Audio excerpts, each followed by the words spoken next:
जब जिंदगी बहुत संघर्ष में चल रही हो, बहुत दुख का जीवन चल रहा हो, बहुत कष्ट का जीवन चल रहा हो, बहुत कष्टमय जीवन चल रहा हो, तब शमी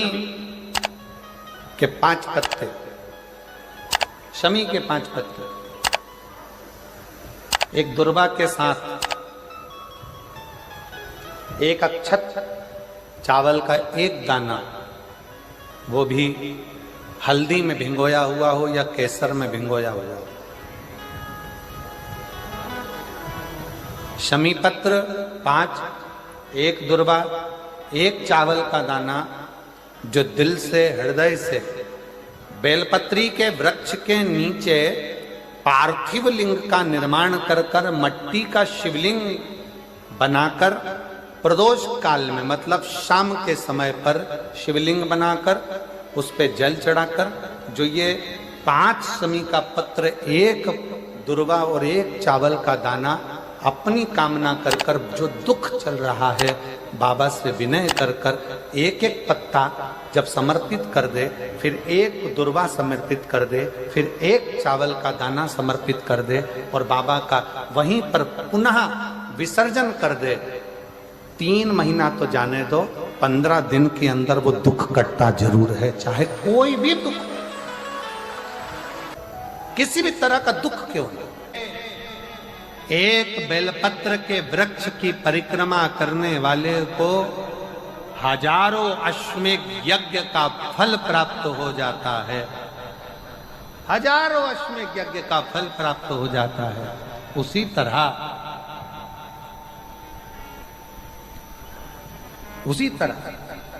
एक पार्थिव लिंग का निर्माण करने वाले को, मिट्टी का शिवलिंग का निर्माण कर कर पूजन करने वालों को 12 ज्योतिर्लिंग के शिवलिंग के दर्शन का पुण्य फल प्राप्त। बहुत ध्यान लगाकर सुनिएगा। एक बेलपत्री और उस बेलपत्री में एक चंदन की बिंदी और एक अक्षत का दाना मात्र रखकर भी अगर शिवालय पर चढ़ा दी जाती है, एक बेलपत्री, एक चंदन का बिंदी, और चंदन फिर निवेदन करेंगे आज के जमाने में तुम लोग सब घिसा घिसाया, पड़ा पड़ाया, डब्बी का सामान ले लेकर, वो नहीं, चंदन की मुठिया रखो, थोड़ा सा भी घिसो, जरा सा भी घिसो, उसकी एक बिंदी और एक चावल का दाना जब हम भगवान देवादिदेव महादेव को समर्पित करते हैं, अपनी कामना कर कर समर्पित करते हैं, तो निश्चितता है, पुराण की कथा कहती है शंकर भगवान उसका फल शीघ्र प्रदान कर देते हैं। भले आपने कुछ करा ना करा, उसका फल तुम्हें मिल जाता है। में जाना, लोटा भरकर जल समर्पित करना, और कभी तुम्हारे जीवन में अगर तुमको लग रहा है कि मैं दुखों से पीछा छूट ही नहीं रहा, तब उस जगह पर बेलपत्री के मध्य भाग में पीला चंदन, ये जो पत्ती है और ये 2 पत्ती हैं, ये बड़ी पत्ती और ये बीच की जो 2 पत्ती हैं, इसके बीच में जो डंडी का भाग रहता है, जो बीच में डंडी का जो भाग है, बड़ी पत्ती और ये 2 छोटी पत्ती के मध्य में जो डंडी का भाग है, उस डंडी के भाग में पीला चंदन और एक अक्षत पीला, शंकर भगवान को आप अगर प्रदोष काल में समर्पित कर रहे हैं तो ये निश्चित है कि धीरे धीरे कर कर वो दुख समाप्त होगा, वो दुख कटेगा ही। अंतर्गत वर्णन किया गया शंकर भगवान की आराधना में, शिव की आराधना में, जब तुम्हें लगता है कि तुम्हारा व्यापार नहीं चल रहा, कोई तुम्हें धोखा दे रहा है, लक्ष्मी नहीं आ रही, बहुत चिंता में पड़े हुए हो, बहुत टेंशन में जिंदगी चल रही है, बहुत बीमारियां तुमको घेर ली है और चारों तरफ अंधेरा ही अंधेरा नजर आ रहा है, तुमने विचार करा अब मैं तो मर जाऊं तो अच्छा, मैं सुसाइड कर लूं तो अच्छा, मैं मर जाऊं तो अच्छा, तो मरने से पहले एक काम कर कर देखना, शंकर भगवान की आराधना कर कर देखना, शिव पर एक लोटा जल चढ़ा कर देखना, और ज्यादा चिंता, ज्यादा टेंशन हो तो बेलपत्री के जड़ को घिसकर उसका चंदन बनाकर शंकर को लेपन कर कर उसकी भी आराधना कर कर देखना कि बेल चंदन का फल क्या। बेलपत्र, एक बेल, ये कोई साधारण नहीं, एक बेलपत्र एक बेल, ये कोई साधारण नहीं,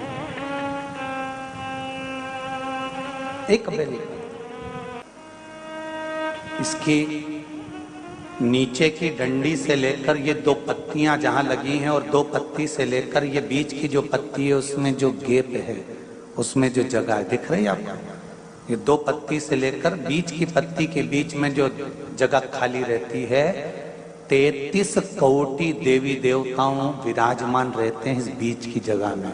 जब शिव जी को चढ़ाया जाता है तब इस पत्ती के बीच की जगह शंकर के शिवलिंग पर रखा जाता है, तो शिव जी इतने प्रसन्न होते हैं कि मेरी स्तुति करने के लिए ये भक्त 33 कोटि देवताओं को लेकर आया है, मेरी स्तुति करने के लिए। लोग चावल लाए, लोग अंबारियां लाए, धन लाए, दौलत लाए, संपदा लाए, पर एक शंकर का भक्त ऐसा होता है जो एक बेलपत्री के रूप में 33 कोटि देवताओं को, 64 योगिनियों को, आदि शक्तियों को शंकर को समर्पित करता है। कितना सुंदर संवाद है, कितना सुंदर बात कही कि भूल से भी किसी तीर्थ में नहीं गए, कहीं हमने गौदान नहीं करा, कहीं हम किसी तीर्थ में नहीं गए, हमने कहीं गौदान नहीं करा, हमने कहीं ब्राह्मण भोजन नहीं कराया, हम कहीं गंगा यमुना कावेरी सरस्वती नर्मदा छिपरा पुण्यवान नदी में हम स्नान नहीं कर पाए। शिव महापुराण की कथा कहती है भूलवश भी अगर पिपलेश्वर या बटकेश्वर किसी शिवालय पर भूल से भी अगर एक लोटा जल चढ़ जाता है तो देव अधिदेव महादेव सारे तीर्थों का फल अपने आप प्रदान कर देते हैं। भूल से भी चढ़,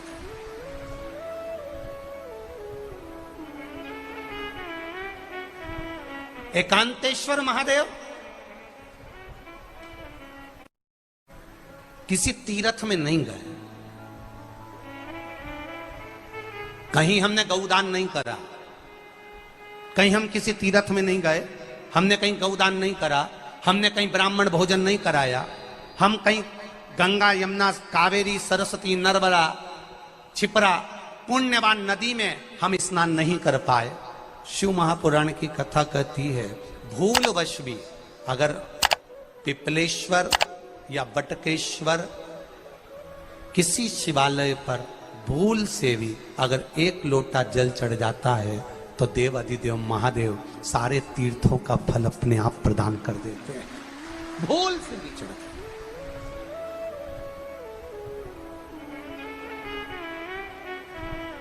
एकांतेश्वर महादेव जो कि एकांत में बैठा हुआ है, एकांतेश्वर महादेव अकेला बैठा है अलमस्त होकर। आप जा रहे हो गाड़ी लेकर, आप 4 व्हीलर गाड़ी में जा रहे हो, ट्रैक्टर में जा रहे हो, ट्राली में बैठकर जा रहे हो, क्रूजर में बैठकर जा रहे हो, 2 व्हीलर गाड़ी में बैठकर जा रहे हो, और एकांतेश्वर महादेव का मंदिर दिख गया कोई एकांत में, भले उसका नाम नहीं मालूम तुमको कि कौन सा महादेव, पर अकेला बैठा है जंगल में, वृक्ष की छांव में, एक ओटले पर, कोई दीवार नहीं, कोई जाली नहीं, कोई गेट नहीं, कुछ भी नहीं। ये शिव मंदिर में जाकर एक लोटा जल समर्पित करती थी, और शास्त्र कहता है कि शंकर के मंदिर में अगर एक लोटा जल कोई एक परिवार का व्यक्ति भी समर्पित कर रहा है तो समझ लेना कि वो अपनी 71 पीढ़ी को पार लगा रहा है। वो अकेला नहीं, 71 पीढ़ी को पार लगा रहा है। शिव महापुराण की कथा कहती है जब बच्चा गर्भ में आता है, माता के गर्भ में जब संतान आती है और माता के गर्भ में जब संतान रहती है, उस 9 महीने में स्त्री नारी अगर कहीं शंकर के मंदिर के सामने से निकल जाए, या शिवालय का जल स्त्री को मिला हो, या शंकर भगवान का कोई प्रसाद, या शंकर भगवान का कोई नाम जाप, या शंकर भगवान का कोई मंत्र जाप उस स्त्री के कानों में पहुंच जाए, तो जो गर्भ में बच्चा होता है वो बच्चा शंकर की कथा तक या शिवालय तक उसको बिना बोले ही वो अपने आप चला ही जाता है, पहुंच ही जाता है।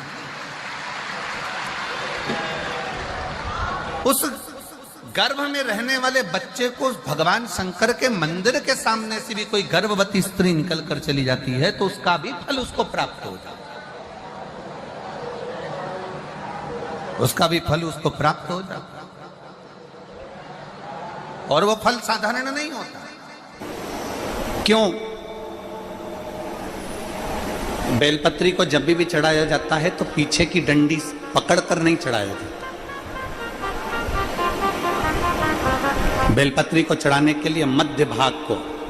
जैसे यह बेलपत्र होता है तो इसका मध्य की जो डंडी होती है, मध्य भाग होता है बेलपत्री का, तब मध्य भाग को पकड़कर हम भगवान शंकर को बेलपत्र समर्पित करते हैं। कोई भी बेलपत्र ऐसे नहीं चढ़ाता कि डंडी पकड़ के चढ़ा दिया, फिर पीछे की डंडी पकड़ के चढ़ा दिया, फिर पीछे की डंडी पकड़ के चढ़ा दिया, फिर डंडी पकड़ा, फिर चढ़ा दिया ना। मेरे देवादिदेव महादेव को जब भी बेलपत्र चढ़ाया जाता है तो मध्य भाग, पीछे की डंडी पकड़कर नहीं, मध्य भाग से भगवान शंकर को बेलपत्र समर्पित किया जाता है। मध्य भाग से जब भी पकड़ेंगे तो मध्य भाग को पकड़कर बेलपत्र समर्पित करेंगे। क्यों?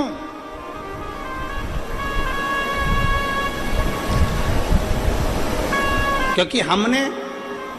भगवान शिव को मध्य भाग पकड़कर इसलिए समर्पित करा कि ये केवल बेलपत्र का मध्य भाग नहीं है मेरे शंभू, मेरे हृदय के मध्य भाग को मैं आपके चरणों में समर्पित कर रही हूं। मेरा दिल, मेरा हृदय, मेरा चित्त मैं आपको दे रही हूं। मध्य भाग